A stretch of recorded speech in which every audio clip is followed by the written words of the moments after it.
Good afternoon, students.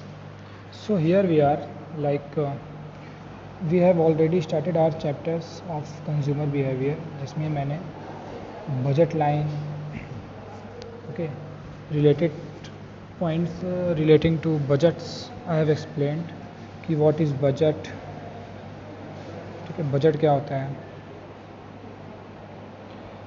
budget set क्या होता है, budget line क्या होता है, ठीक है, ये सारा कुछ हम लोग अभी पढ़ चुके हैं. Okay, so budget set and budget line, इतना कुछ हमारा कवर हो चुका है. अब जो हमारा नेक्स्ट पॉइंट है वो ये है कि प्राइस रेशियो मतलब प्राइस का रेशियो. जैसे मैं आपको बताया था कि हम दो गुड्स लेते हैं, एक एप्पल ले लिया और एक ऑनियन ले लिया. एप्पल हमारा 10 रुपीज़ का है, ऑनियन हमारा 5 रुपीज़ का है. तो प्राइस रेशियो क्या बनेगा, 10:5 that is equal to 2:1. Okay, this is the price ratio. And the slope of budget line, ये हमको पता है कि मैंने आपको बताया है कि बजट लाइन कैसे होता है. बजट लाइन ये होता है ऐसे, और हमारा ये स्लोप बनता है, ठीक है. सो this is called budget line. Okay, अगर इसको हम लोग बजट लाइन बोलेंगे तो मैंने आपको बताया था कि जब बहुत ढेर सारे मैंने बजट सेट बनाया हुआ था, ठीक है, काफ़ी सारा मैंने बजट सेट बना के रखा हुआ था. उस बजट सेट से ये पता चल रहा था कि जो हम लोग बंडल, इसको हम लोग बजट बंडल भी बोलते थे ना, जो हम लोग सेट बनाते थे उससे हमको उस बंडल्स को कंज्यूम करने पे एक कंज्यूमर को क्या होता था, मैक्सिमम सेटिस्फैक्शन, ठीक है, उसको क्या मिलता था, मैक्सिमम सेटिस्फैक्शन.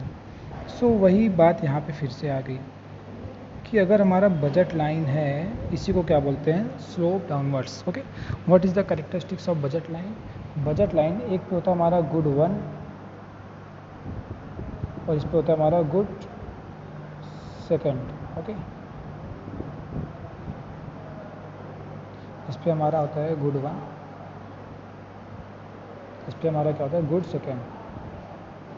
तो बजट लाइन हमेशा हमारा always, it is universal truth that it will always be slope downward. इसमें कुछ एजम्पशंस भी था. इनकम हमारा क्या होना चाहिए, कांस्टेंट होना चाहिए, ठीक है, एजम्पशंस ना. इनकम हमारा क्या होना चाहिए, कांस्टेंट होना चाहिए. जो गुड्स हम लोग कंज्यूम कर रहे हैं वो भी क्या होना चाहिए, कांस्टेंट होना चाहिए. ओके, क्वांटिटी, या फिर एक ग्लास अगर मिल्क हम लोग कंज्यूम कर रहे हैं, अदर में एप्पल कंज्यूम कर रहे हैं, तो उसकी क्वांटिटी एंड क्वालिटी दोनों क्या होनी चाहिए, सेम होनी चाहिए.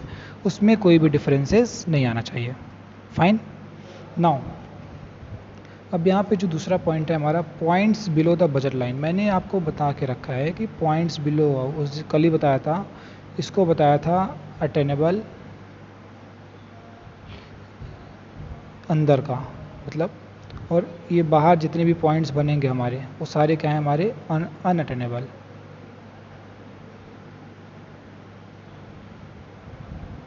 Okay, these are the unattainable.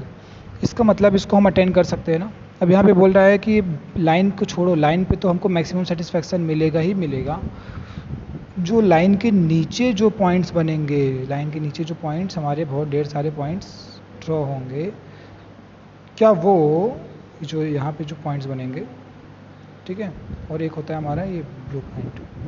देखो ब्लू वाला जो भी है वो सारा हमारा अनअटेनेबल है, और पिंक वाला सारा हमारा अटेनेबल है. ओके, नाउ इससे हमको ये पता चलता है कि जो कंज्यूमर का बजट है, बजट लाइन है, यहाँ पे अगर उसका हुआ तो इसका मतलब डेटा हमारा ऐसे बनेगा.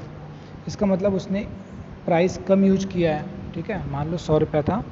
अगर बिलो द क्या कहते हैं बजट लाइन हमारा कोई भी डेटा बन रहा है, तो बिलो द बजट लाइन में क्या होता है कि कंज्यूमर क्या स्टार्ट कर देता है, थोड़ा सा सेविंग या तो एक्सपेंस ऑन अदर गुड्स, ठीक है, एक्सपेंस ऑन.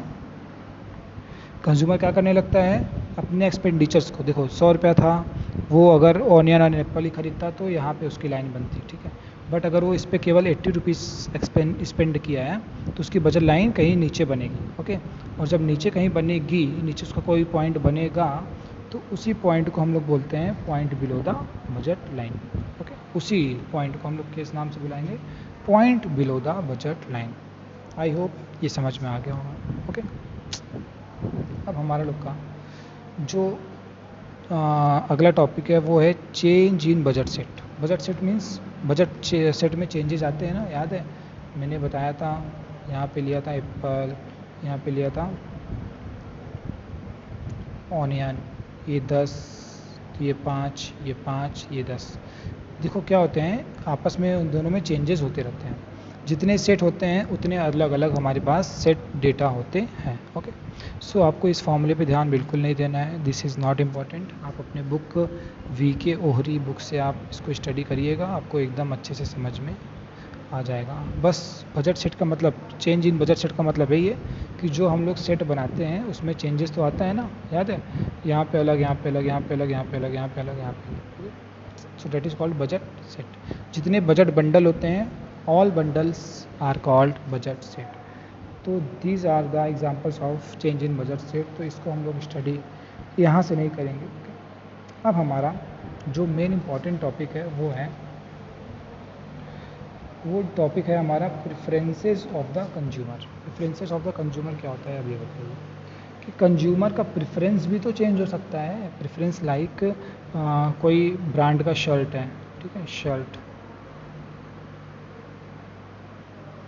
ब्रांड का शर्ट है, तो ब्रांड का शर्ट में प्रेफरेंस भी तो चेंज हो सकता है, जिसको हम लोग अलग नाम से जानते हैं, उसको बोलते हैं monotonic preference. Okay, monotonic preference क्या होता है, यहाँ पे देखो लिखा है, the budget set consist of all bundles that are available to the consumer. बहुत सारे बंडल्स होते हैं, बंडल्स मीन्स कोई गठरी की बात नहीं हो रही है, बजट सेट की बात हो रही है यहाँ पे, ठीक है। बंडल्स का मतलब बजट सेट्स। ओके, फिर the consumer can choose her consumption bundle from the budget set. अब ढेर सारे बजट सेट जो होते हैं उसमें से कंज्यूमर तो कोई भी बजट सेट चूज कर सकता है ना। ज़रूरी नहीं है ना कि वो 10 एप्पल खाए और 50 ओनियन खाए, वो 50 ओनियन 5 एप्पल भी तो खा सकता है, ऐसा तो पॉसिबल है ना। तो जो भी पॉसिबिलिटीज़ हम लोग बजट सेट में बनाते हैं according to the price of the commodity and the given income of the consumer, उसके हिसाब से जितने भी बंडल हैं उसके पास तो ऑप्शन होता है कि वो कोई भी बजट सेट चूज कर ले। But on what basis does it choose her consumption bundle from one that are available to her. अब इतने सारे ऑप्शंस होते हैं किसी के पास चूज करने को, तो वो किस किस बेसिस को अपने ध्यान में रख के ये सारे बंडल्स को चूज करते हैं। ओके, नाउ फिर यहाँ पे in economics it is assume that the consumer choose her consumption bundle on the basis of her taste and preference. ये यहाँ पे आ गया बात, जो कंज्यूमर होते हैं वो किस बेसिस पे चूज करते हैं अपने सेट्स को, on the basis of taste and preference. ये बहुत इंपॉर्टेंट टॉपिक है। वो अपने टेस्ट एंड प्रेफरेंस के हिसाब से, जैसा उनको टेस्ट है, जैसा उनका चॉइस है, उसी हिसाब से वो लोग बजट सेट को चूज़ करते हैं। ओके, नाउ अगला जो हमारा है, अब यहाँ पे लिखा है she can compare any two bundles, in other words between any two bundles she either prefer one. जैसे मान लो यहाँ पे 2 सेट बना, 10, 5, 5, 10, यहाँ पे ओनियन है, यहाँ पे एप्पल है। अब मेरे पास ऑप्शन है, क्योंकि अगर हम लोग ये वाला सेट चुनेंगे इसमें भी हमको ओनियन और एप्पल मिलेगा, ये वाला सेट चुनेंगे इसमें भी हमको ओनियन और एप्पल मिलेगा, बट यहाँ पे क्वांटिटी दोनों में क्या है, चेंज है। अब वो डिपेंड करता है कि जो कंज्यूमर है उसका टेस्ट कैसा है। वो ये वाला चूज़ करेगा तो समझ लो इसको इग्नोर करना पड़ेगा, ये वाला चूज़ करेगा तो ये वाला इग्नोर करना पड़ेगा। ओके, अब यहाँ पे जो हमारा है टॉपिक, क्या कहते हैं, एग्जाम्पल के थ्रू एक समझाया है। अब यहाँ पे एग्जाम्पल कई सारे बताए हैं कि ये हो गया उसका फर्स्ट बंडल, होगा सेकंड बंडल, थर्ड हो गया, फोर्थ हो गया, कई सारे बंडल बनाए हुए हैं, ठीक है। अब कई सारे बंडल बनाए हुए हैं तो इसमें से वो चूज़ तो एक ही कर सकता है ना, सारा तो चूज़ करेगा नहीं with the given income. So that is called budget, change in budget. Okay, now जो हमारा अगला टॉपिक है वो बहुत इंपॉर्टेंट टॉपिक है, इसके बारे में मैं अभी आपको जस्ट बता ही रहा हूँ। इसका नाम है मोनोटोनिक प्रेफरेंस। क्या नाम है? Monotonic preference. So the question arises here that what is monotonic preference.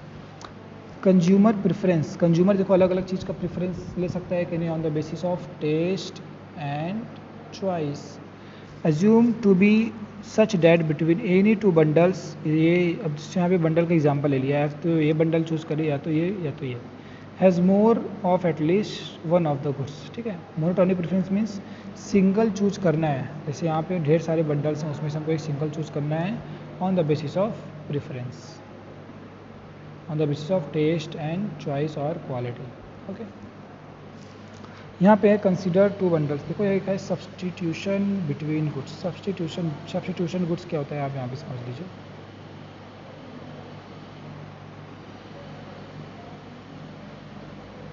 जैसे मैं यहाँ पे एग्जांपल लेता हूँ सब्सटीट्यूशन गुड का, टी एंड कॉफ़ी।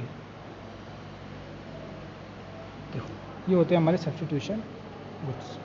अब आप ध्यान दीजिएगा, सब्सटीट्यूशन गुड्स जो होते हैं ऐसे टाइप्स के गुड्स होते हैं जो सब्सटीट्यूट हैं एक दूसरे के लिए, कि इनके बदले हम इसको यूज कर सकते हैं, इनके बदले इसको यूज कर सकते हैं, ओके।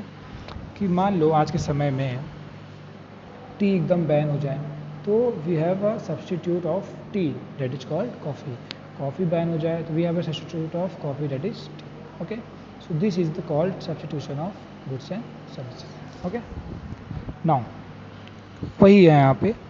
अब यहाँ पे क्या है, इसका एग्जाम्पल पढ़िए। क्या लिखा है, सपोज अ कंज्यूमर, क्या लिखा है, suppose a consumer is indifferent to the bundle, 1 2 3, तो बंडल है हमारे पास, एक ये है और एक ये है। एट इतना the consumer is willing to give up 1 unit of goods to if she gets 1 extra with one, ठीक है। सो ये टॉपिक जो हमारा है वो हम लोग नेक्स्ट टॉपिक में कवर करेंगे, बिकॉज क्योंकि ये टॉपिक थोड़ा ब्रॉड भी है और अभी ऊपर हम लोगों ने काफ़ी अलग अलग कॉन्सेप्ट समझा है, तो उसके हिसाब से और ये टॉपिक हमारा थोड़ा डिफरेंट भी है बाकी ऊपर के सारे टॉपिक से। सो मैं 2 टॉपिक आपके लेक्चर में कवर करूँगा, that is called substitution goods and आपका diminishing rate of substitution, okay.